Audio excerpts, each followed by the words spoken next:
Udumo kuNkulunkulu kweliphezulu nokuthula emhlabeni kubantu abathokozelwa nguye ubaba uNsibande. Uyakubingelela Ndlalifa izulu ngithi uJesu Kristu inkosi. Simbonga kakhulu uNkulunkulu wethu, siyamdumisa kule ngosi ke yaphakathi nensuku lokhu sigcinane ngesonto elidlule sizohamba siye emafakatini. Kulezi intshumayelo yasentabeni sigcinane sisazoya le ezakheni. Sasisazokuya ezakheni. Sagcina ngenkonzo number 203. Namhlanje siqala inkonzo engu-204. Sikhuluma nje ngentshumayelo yasentabeni. Siyambonga uNkulunkulu wethu kakhulu. Siyamdumisa bangcwele ukuba siphinde sibuye sihlangane. Izolo ke besithedele inkonzo yangesonto eyisentabeni ebihamba nobaba umfundisi uZulu, uSP Zulu. Simbonga ke kakhulu, simdumisa uNkulunkulu ukuthi ke namhlanje sikwazi ukuhlangana. Masibonge kakhulu, sibonge kakhulu kubona nakubaleka igama emafakatini. Siyabonga emafakatini, siyambonga uNkulunkulu kakhulu ngakho konke nisenzele khona. Siyambonga uNkulunkulu. Ngiyathuka. Abantu basebafakatini babeginqa inkomo. Yazi inkomo. Benza lento enziwe ekhaya elikhulu. Makuza nini enkonzweni ezinkulu. Siginqa inkomo noma ezimbili nohafu. Bakithi. Emafakati. Ngiyakuhlebela yezwa. Ngatshela abanye. Ntambama ngomgqibelo. Kwakungabandi-ke. Kwakubanda. UNorondo omkhulu lapha umfundisi. Akade bekhonzela kube ngakakhelwa indlu. Sahamba sahlala khona. Soselwe inyama. Sadla. Saze sayibuka. Yakwazi ukuyibuka inyama. Saze sayibuka inyama. Soselwe inyama. Nahamba-ke nina. Ngoba phela nje uhamba. Najaha ukuhamba nashiya inyama. Sayidla inyama. Nathi yasihlula. Sayibuka nje. Yabona into uvela uyibuka. Nokho-ke siyambonga uNkulunkulu kakhulu. uNkulunkulu ababusisa abazalwane abalungisayo ezindaweni zonke belungiselela inkonzo ezizayo.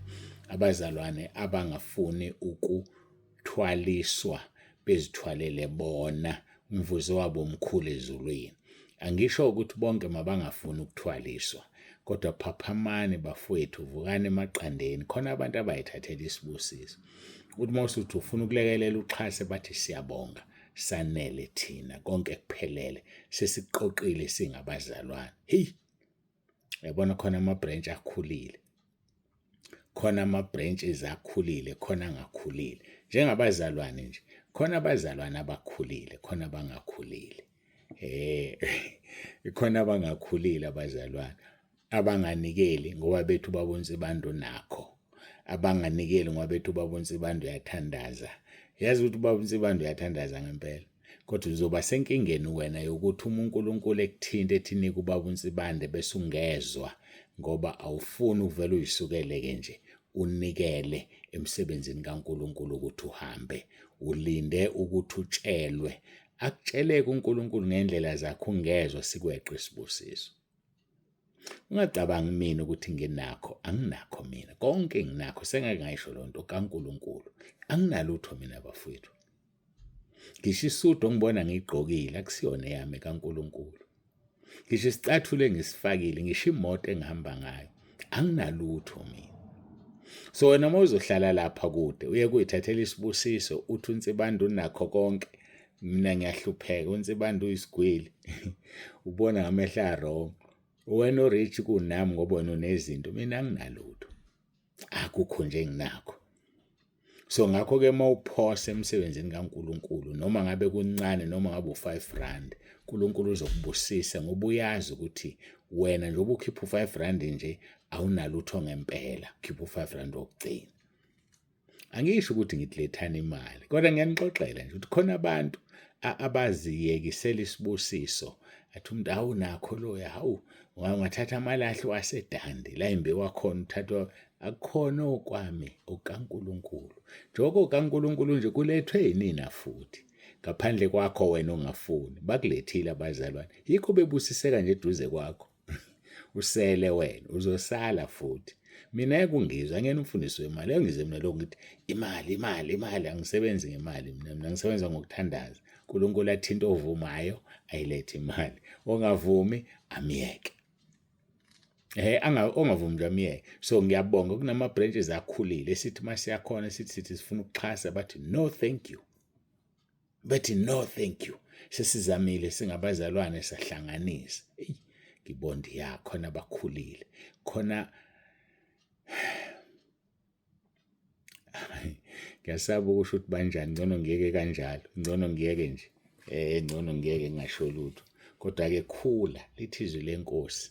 uNkulunkulu athanda ukuba bonke abantu basindiswe baze bafinyelele ekulazeni iqiniso. Khula-ke khona uzofinyelela ekulazeni iqiniso. Ngeke ufinyelele uma ungakhuli. Sibonga kakhulu emafakatini, sanibonga bafethu uNkulunkulu anibusise, nisiphathe kahle ngendlela emangalisayo. Kubanda nasibasela nomlilo, sahlala sotha. We madoda. uNkulunkulu akubusise mfundisi ohola emafakatini. uNkulunkulu anibusise befundisi nonke enibamba umsebenzi emafakatini. uNkulunkulu anibusise badumisi, baphathi bohlelo, bazalwane, wonke umuntu owenza ibranch yasemafakatini ibe lento eyiyona. uNkulunkulu anibusise. Nasemabranchini ke onke isibusiso siyadlula ukuthi bengikhuluma ngamafakati. Yonke indawo nje la kuthi masiza baxhase balekelela abantu, uNkulunkulu ababusise ngendlela emangalisayo.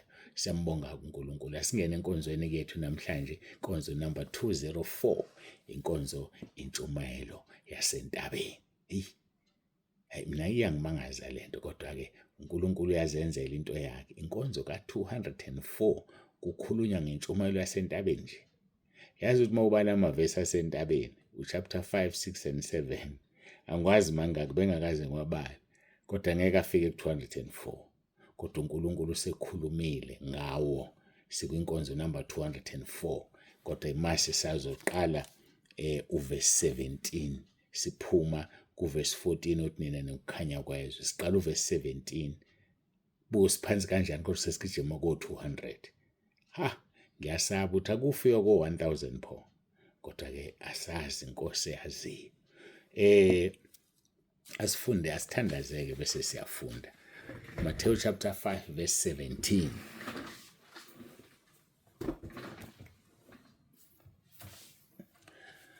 Babongcwele, babolungileyo, uNkulunkulu wethu nomusa, siyathoba phambi kobuso bakho, sikubonga ngalolu suku lwanamhlanje, usuku lwesibili evikini. Siyabonga uNkulunkulu wethu, siyakudumisa, siyacela ube nathi nakule nkonzo, ukhuluma uzambule. uJesu Kristu inkosi. uJesu Kristu inkosi. uJesu Kristu inkosi. Amen.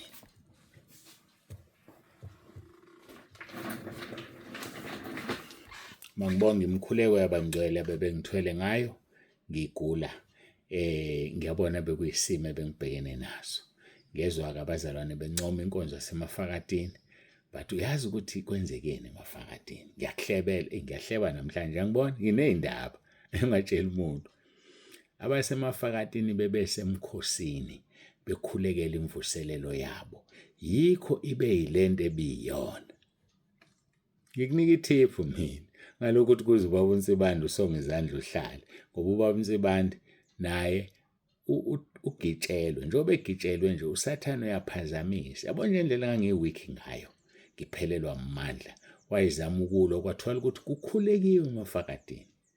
Kanti nathi la sasingenile emkhosini. Niyawukhumbula umkhosi ka5 days. Yebo, ongahlangene namafakati kodwa kimina nomama sasiwafakile amafakati phakathi.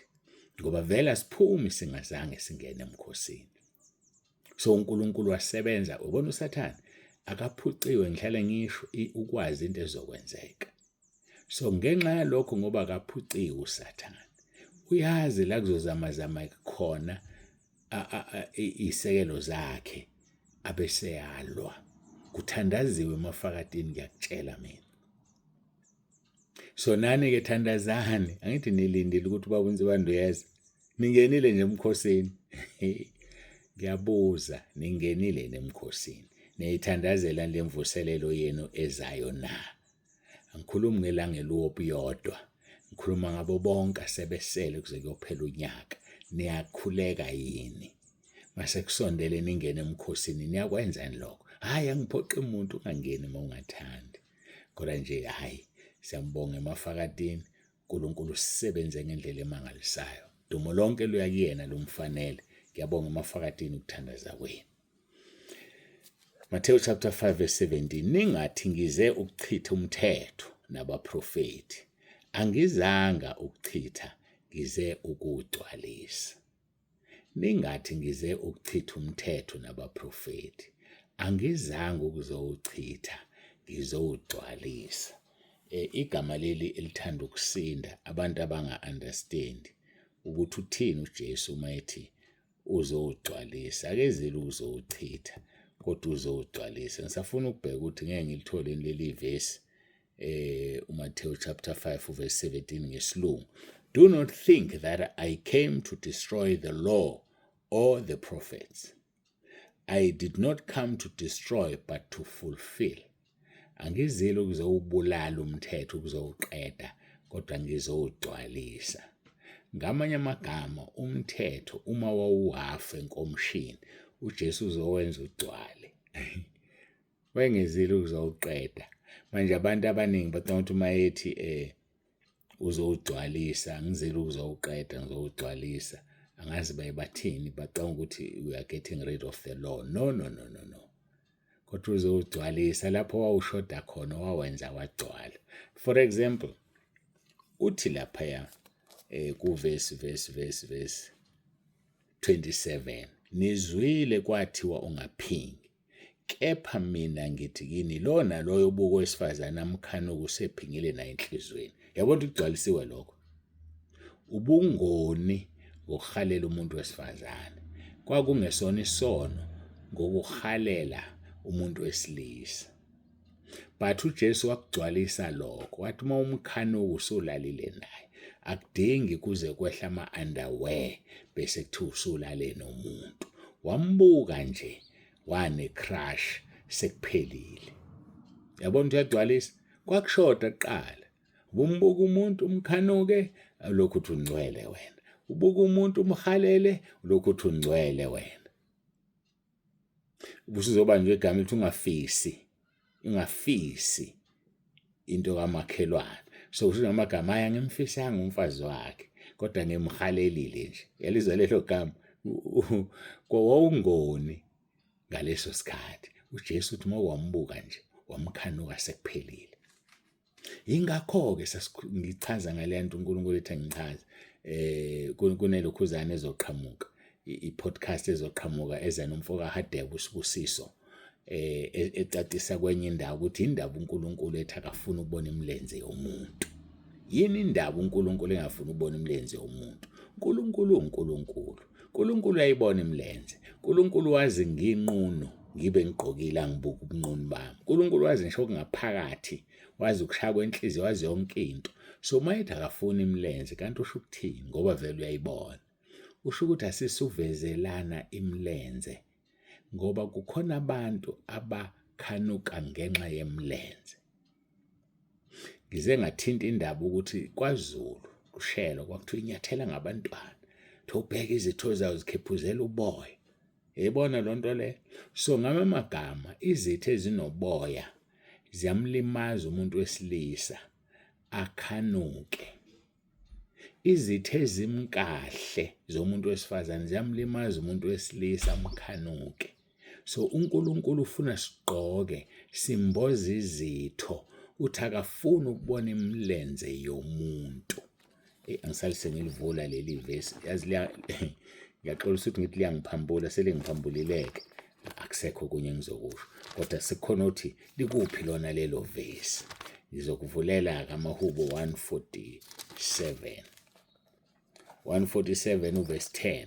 Akathokozi ngamandla ehashe, akajabuleli imilenze yomuntu. So makuthiwa umuntu okushiwo wesifazane yedwa ngamagama nokufaka isikhindi sekujabula thina esinemcondo vele isikhindi bengasifaki. Ukufaka isikhindi kuyiphutha ngoba usuveza imilenze. Lithi izwi imilenze yomuntu akushuthi wesifazane. Imilenze nje uNkulunkulu akayifuni. asifihleni imilenze bafowethu. Kusho ukuthi umuntu nje wesilisa ugqoka ashaya afaka isikhindi wrong ngalelo langa agqoka ngasesikhindi. Wonile kuNkulunkulu. uNkulunkulu akafuni ukubona imilenze yakho. Owesifazane akasugqoka ikuvela imilenze. Kusho ukuthi ngamagama kuvele ini uma ukuthi khona ukuvelayo amaqakala phela. Hayi okunye. Umlenze uqala enhla nje kweqakala kuqala umlenze. Bengimangala njalo nalapha khona amakhwaya aculayo abantu beveza imilenze. Bafowethu ake niyekeni ukuveza imilenze niyasiphoxa. Nisiphume emabhrentshini nisemakhwayeni nizocula niveza imilenze. Ngiyacela nje Nkosi yami, ngiyazicelela. Angabikho umholi webranch oveza imilenze. Ngiyazicelela Nkosi yami, umholi webranch oveza imilenze, whether wesifazane noma wesilisa, ngiyacela. Mangabe ningabonanga kahle ake nibuyele ku-YouTube nizofike niyibone imilenze. Niyibone nje, bayazazi futhi ubone ngoba bayazazi abayigqoki into ehamba phansi. Angazi noma usakuhlekwa noma usabani, kodwa ngifuna ukukutshela ukuthi one day ngashuba-ke manje Nkosi Jesu. Ngifuna ukukutshela ukuthi one day uzothi uma ufika ezulwini uboniswa amadoda alale nawe ngenxa yemilenze yakho oyivezile. Ngenxa nje imilenze yakho oyivezile. Hamba nje ufuna okugqoka, ukuthenge ngakunye, imali sonke asinayo, uthenge nje ngokukodwa. Uma ukuthi akukho ukutholi, hamba ukuthunga, bakuthungela abathungayo. Bakuthungele nje. Amashethi awuzowashintsha right, faka iziketi ezinde. Ngasivezele nje imilenze. Usuziwa uyaphambili nemilenze. Uyasiphoxa. Hayi, angidlule lapho Nkosi yami. Sengadlula nami ngikhuluma njalo, kodwa futhi akekho uzokhuluma amukeleke. Ngoba kwamanje uNkulunkulu uthe mina angihola intabeni ayomunye umuntu. So akekho umunye ozokhuluma. Ngiwumlomo walongibele. So ngaphatheka kabi eMaritzburg. Ngibona abantu abagqoka iziketi ezifushane bephuma emabhrentshini, bebadala emabhrentshini kuze kube umfundisi pho. Ayi angidlule lapho, ihlazo lelo. Ningathi ngize ukuchitha umthetho nabaprofeti. Angizange ukuchitha, ngize ukugcwalisa. Uzowugcwalisa umthetho, akazile ukuzowuchitha. Ngithathile ke King James Version ngamfundo verse 17. Do not think that I came to destroy the law or the prophets. Hayi akabachithi, akabadestroy. I did not come to destroy but to fulfill. Izinto abazenzile uzozigcwalisa ngoba phela yena uNkulunkulu. Uzozenza zigcwale. Kade ngikhuluma ngani ngokuthi kwathiwa, usho njalo verse 27, ungaphingi. Athi uJesu kepha mina ngithi lona loyo buko wesifazane amkhanuke usephingile naye enhlizweni yakhe. So uzogcwalisa umthetho. So ngama amagama ke yazi ukuthi isiphetho somthetho nguKristu. Basho njalo abaseRoma 10 uverse 4. Siyazi udumile uRoma 10 ngoverse 9 no10 wakhona. But uverse 4 uthi ngokuba isiphetho somthetho nguKristu kube ngokulunga kubo bonke abakholwayo. So uma wena uqhubeka nomthetho akukhona ukuthola ukulunga. Kodwa ngesikhathi wenza uKristu abe umthetho, uphethe umthetho ngoKristu, then usulungile, kuba ngokulunga. Kwaze kwamnandi webakithi. Abayeka abantu uzosibelesela bethi asisabathe ngoba sikhiphe kulungeni. Ngiyakhumbula nje indoda ingihlasela impela ithi yazi Nsibando uphethe ivangeli liyaphila. Uhlulwa into eyodwa nje wena ukusabatha. Mawungasabatha ngabe uqedile. Ungibuyisele emuva. Ngisabatha kanjani kinoJesu, inkosi yesabatha? Isiphetho somthetho Roma 10 verse 4, isiphetho somthetho nguKristu. So isiphetho somthetho kunguKristu, why befuna ukusibuyisela emuva? Sibuyiselelwane emuva ngempela. Ayi ngicabanga ukuthi ake ngibambe la. Bekuseyivesi lokuqala nje siyeza. Hayi siza kahle kakhulu. Siyambonga uNkulunkulu. Sokhuluma ngomthetho manje, ngiyayibuka le yakhona emthethweni. uJesu uthi akazile ukuzowuchitha. He did not come to destroy but to fulfill. Not to destroy the law and the prophets. Angizile ukuzochitha umthetho nabaprofeti, kodwa ngizokugcwalisa. Uze washo wathi emthethweni emkhulu emibili, ukuthanda uNkulunkulu nokuthanda umakhelwane, wathi kubambelela yonke imithetho nabaprofeti. So imithetho emibili igcwalise yonke. Imithetho nje emibili igcwalise yonke. Hayi, ake ngime ngageqa amagulu engathi ngiyemuka, kodwa sisazobuka indaba yomthetho nokugcwalisa kaJesu umthetho. Qaphela ukuthi ugqoka kanjani. Ngowesilisa, ngowesifazane, uNkulunkulu afuna ukubona imilenze yomuntu, ngoba imilenze yomuntu ivusa inkanuko kwi-opposite sex. Alale nawe umuntu, uzofika ezulwini ukhonjiswa amadoda akungcolisile, uzofika ezulwini uthola abesifazane abakungcolisile. Mina ngiyalibeka nje iqiniso, angithi uma uqeda inkonzo uye eshaweni noma uyaphi la uyakhona ufika ugeze, ngoba unjani? Ungcolile. Uyanina eshaweni likamoya ngalaba bantu abalala nawe ngoba uveza imilenze yomuntu na. Masikhuleke. uJesu Kristu inkosi.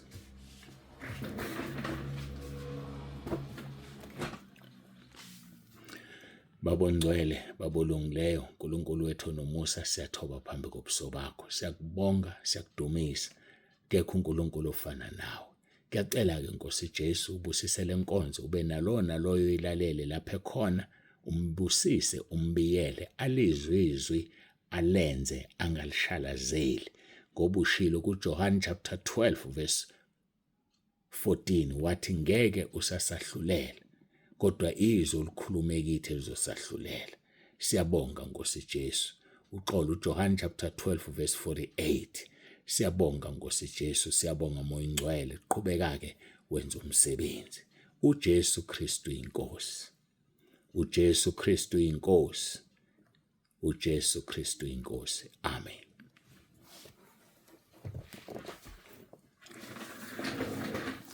Siyambonga uNkulunkulu wethu kakhulu, siyamdumisa. Babonise bantu, siyavalelisa. Ube nosuku oluhle. I'm signing off. uJesu Kristu inkosi.